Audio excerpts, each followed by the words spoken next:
રાજ્યમાં અનેક જગ્યાએ આધાર કાર્ડ સેન્ટરના સર્વર છેલ્લા ઘણા દિવસથી ડાઉન જોવા મળી રહ્યા છે। બનાસકાંઠામાં શિયોરી સહિત અનેક જગ્યાએ જનસેવા કેન્દ્રમાં આધાર કાર્ડનું સર્વર ડાઉન થતાં અરજદારો રજડી પડ્યા। આજે સોમવારના ચાલુ દિવસે અનેક અરજદારો કચેરી પહોંચ્યા, પરંતુ ધર્મનો ધક્કો ખાવાનો વારો આવ્યો।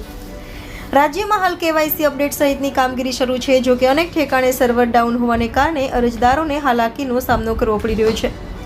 બનાસકાંઠામાં પણ જનસેવા કેન્દ્રના સર્વર ડાઉન જોવા મળ્યા। શિહોરી મામલતદાર કચેરીના આવેલા જનસેવા કેન્દ્રોના આધાર કાર્ડ કેન્દ્રો ઉપર અરજદારોની ભીડ જોવા મળી। જો કે આધાર કાર્ડનું સર્વર ડાઉન થતાં સુધારા વધારા, મોબાઈલ નંબર અપડેટ અને નવા આધાર કાર્ડ કઢાવવા આવનાર લોકોની મુશ્કેલીમાં વધારો થયો હતો।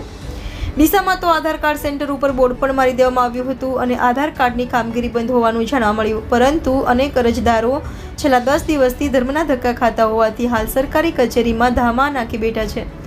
રિપોર્ટર ભગવાન રાયગોર, ઇન્ડિયા 24 ન્યૂઝ, કાંકરેજ। તારીખ 30/9/2024 રોજ સવારે 10 વાગ્યાને આવીને બેઠા છીએ, બરાબર।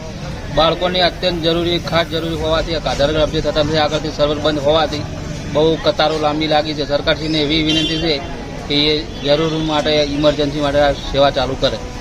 અમે સવારના આધાર કાર્ડ માટે આવ્યા છીએ સાહેબ, પણ આ કને કોઈ સર્વર ડાઉન છે, એટલે આ કને કોઈ પડતું નહીં અને અમારે કાઢતું નહીં।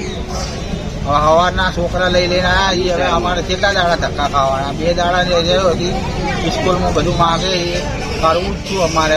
છોકરા જેના સવારના 10 વાગ્યાના આવ્યા છીએ, મુખ્યાન તરીકે બેઠા છીએ, હવે હજુ સુધી કોઈ ચાલુ કર્યું નથી।